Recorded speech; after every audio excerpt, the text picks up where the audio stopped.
Hey everyone, Micah here with Electrek, and today we're reviewing the Heybike Tyson folding fat tire e-bike. Let's check it out.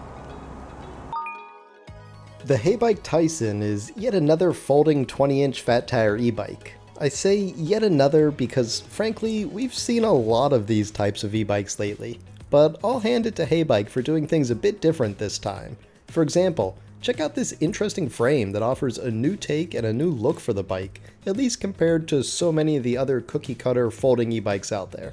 Then consider that this is a full suspension e-bike. Now, it's not particularly fancy suspension, but the hydraulic suspension fork up front, combined with the single pivot rear shock design, both work together to make the bike acceptable at light off-road riding. When I'm on dirt trails or other natural surfaces, the extra suspension benefit is noticeable, even if it's not particularly sophisticated.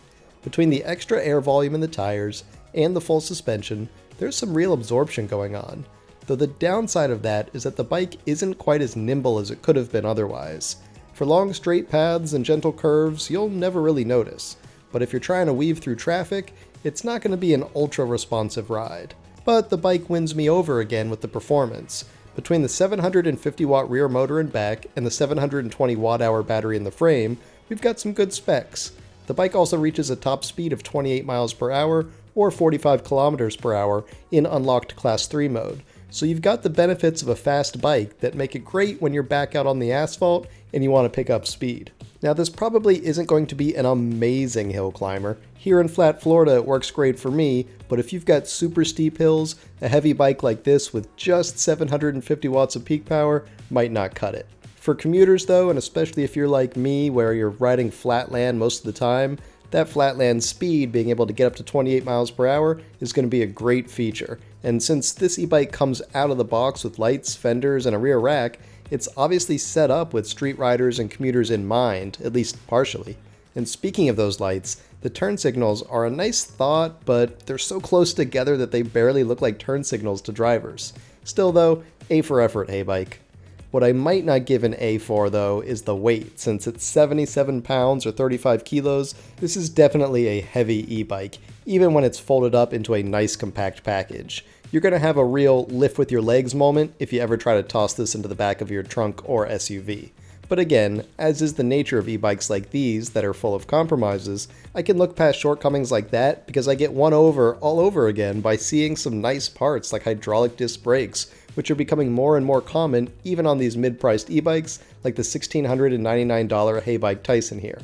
If this bike didn't have full suspension or hydraulic brakes, I'd balk at that price. But with both, it's actually a pretty decent price tag. There aren't very many full suspension fat tire e-bikes out there, and most cost much more than this. Now, if you can forego full suspension, you can get some other great deals.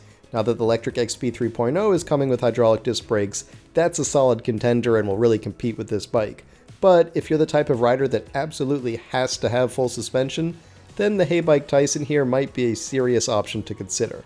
There are a lot of riders out there that like the added comfort of rear suspension, especially when riding over nature trails and other uneven terrain, or just for hitting speed bumps and potholes in the city and not feeling like you're getting rocked out of your saddle.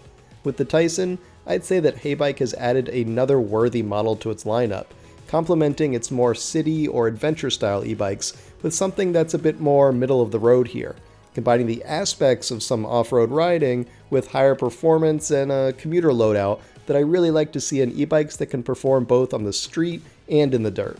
Heybike of course can't charge the premiums that other companies can because they don't have the same kind of long-built reputation, local servicing options, or brand awareness.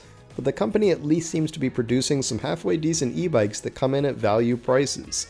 These aren't the cream of the crop stuff when it comes to e-bikes, but hey, they seem to work well and have fair price tags. These days, that can be a welcome surprise.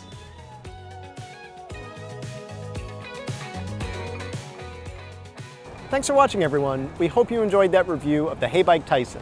If you did, why don't you give this video a thumbs up? And don't forget to subscribe so you won't miss any of our future electric vehicle videos. We'll see you here next time.